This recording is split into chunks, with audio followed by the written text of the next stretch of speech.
Correction d'exercice numéro 4 du chapitre 15. À partir des infrarouges, plus un rayonnement est énergétique et plus il présente un risque pour la santé.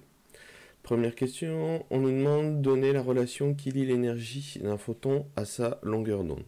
Donc ici la relation c'est E égale hc sur lambda.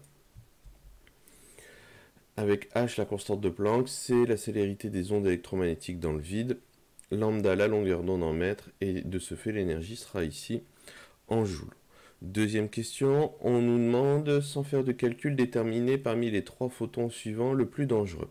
Donc d'après la relation ici, on va avoir l'influence de la longueur d'onde, et comme la longueur d'onde est au dénominateur dans cette expression, ça signifie que plus la longueur d'onde sera petite, plus l'énergie ici sera grande, et si l'énergie transportée par le photon est grande, à ce moment-là, celui-ci sera dangereux. Donc on va comparer les longueurs d'onde. Donc ici 0,100 mm pour lambda 1, pour lambda 2 on a 5,50 nanomètres, et pour lambda 3 on a 1,00 picomètre.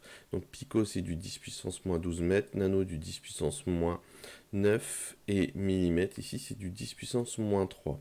Donc ici celui qui va avoir la longueur d'onde la plus petite, ce sera le photon numéro 3, étant donné que sa longueur d'onde sera beaucoup plus petite que celle des deux autres. Ensuite, question 3, on nous demande de calculer l'énergie de chaque photon en joules puis en électronvolts. Alors, pour calculer l'énergie, donc là on fait une application numérique, donc on va faire 3 fois le même calcul, à savoir pour le photon numéro 1, l'énergie c'est hc sur lambda, on fait attention aux unités, millimètres on le convertit en mètres, donc ça donne ici du 10 puissance moins 3. On a une énergie qui est égale à 1,99 fois 10 puissance moins 21 joules. Donc là on se rend compte que la valeur ici de l'énergie en joules elle est très petite, donc ça signifie que l'unité joule n'est pas adaptée pour le monde microscopique, c'est pour ça qu'on change d'unité. Et on passe à l'électronvolt, sachant qu'un électronvolt ça correspond à 1,60 fois 10 puissance moins 19 joules. En faisant ici un produit en croix, on obtient ici une énergie de 0,012 électronvolts.